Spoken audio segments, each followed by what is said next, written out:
से ठीक 1 महीने बाद अब बिहार में विधानसभा चुनाव के लिए वोटिंग होगी। डेट शीट आ चुकी है। बिहार में चुनाव होने जा रहे हैं। एसआईआर की प्रक्रिया पूर्ण होने के बाद इस बार चुनाव आयोग 17 नए प्रयोग करने जा रहा है।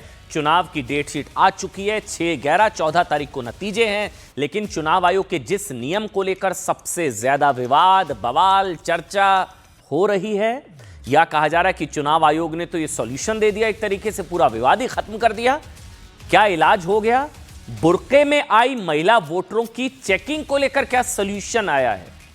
दरअसल चुनाव के ऐलान से पहले बहुत से लोगों का यही सवाल था कि साहब बुर्के में वोट डालने वाली महिलाओं का क्या होगा? उनको क्या बुर्का हटाकर जांच की जाएगी?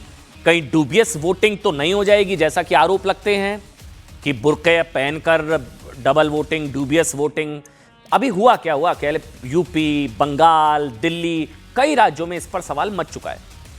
मतलब कभी पहचान को लेकर शक किया गया, तो कभी राजनीतिक दलों का हंगामा हुआ, मामला कोर्ट तक पहुंच गया था। लेकिन इस बार अब सुनिए आज की बड़ी खबर।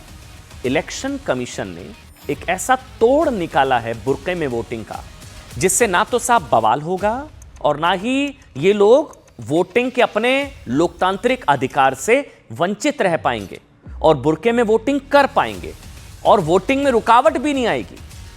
6 नवंबर, 11 नवंबर को जब बिहार में वोट डाले जाएंगे, तब पोलिंग बूथ पर बुर्का पहनकर आने वाली किसी भी महिला वोटर की चेकिंग की जा सकेगी। अगर बुर्का पहनकर आई महिला वोटर के बारे में किसी तरह का डाउट हुआ, शक हुआ, तो महिला के चेहरे से बुर्का हटाया जाएगा। चेहरे से बुर्का हटाकर उसकी पहचान पत्र से महिला की पहचान का मिलान किया जाएगा। यह आज क्लियर किया। हालांकि बुर्के में आई महिला वोटरों की चेकिंग करने का अधिकार किसी और को नहीं होगा, किसी पुरुष को नहीं होगा। इसके लिए बूथ पर विशेष तौर पर आंगनबाड़ी सेविका मौजूद रहेंगी। आप समझे? आंगनबाड़ी सेविका मौजूद रहेंगी। वही बुर्का हटाकर चेक कर सकेंगी, पहचान जो है सत्यापित कर सकेंगी। शक होने पर वो बुर्का नशी महिलाओं के चेहरे का मिलान उनकी फोटो आईडी से करेंगी। ये होगा। मुख्य चुनाव आयुक्त ज्ञानेश कुमार ने साफ कर दिया कि मतदान के दौरान शक होने पर बुर्का नशी महिलाओं को पहचान के बाद ही उन्हें वोट डालने की इजाजत दी जाएगी। ज्ञानेश्वर कुमार ने कहा कि साहब बिहार में चुनाव मानकों का कड़ाई से पालन किया जाएगा और बुर्का हटाकर चेक किया जाएगा शक होने पर।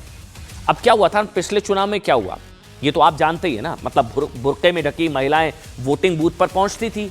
वहां ड्यूटी पर तैनात लोग या विरोधी दल के एजेंट शक जाहिर करते थे कि कहीं कोई दूसरा तो वोट नहीं डाल रहा है, बुर्के में है।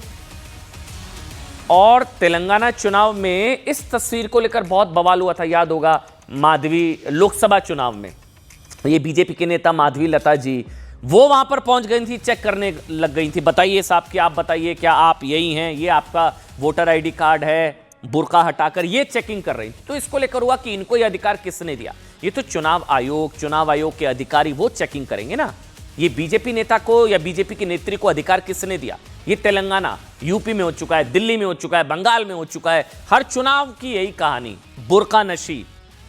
और किसे अधिकार है? आज ये चुनाव आयोग ने बता दिया। चेकिंग तो होगी, चेकिंग होगी और बुर्का हटाया जाएगा, लेकिन आंगनबाड़ी सेविका ही ये कर पाएंगी। सुनिए।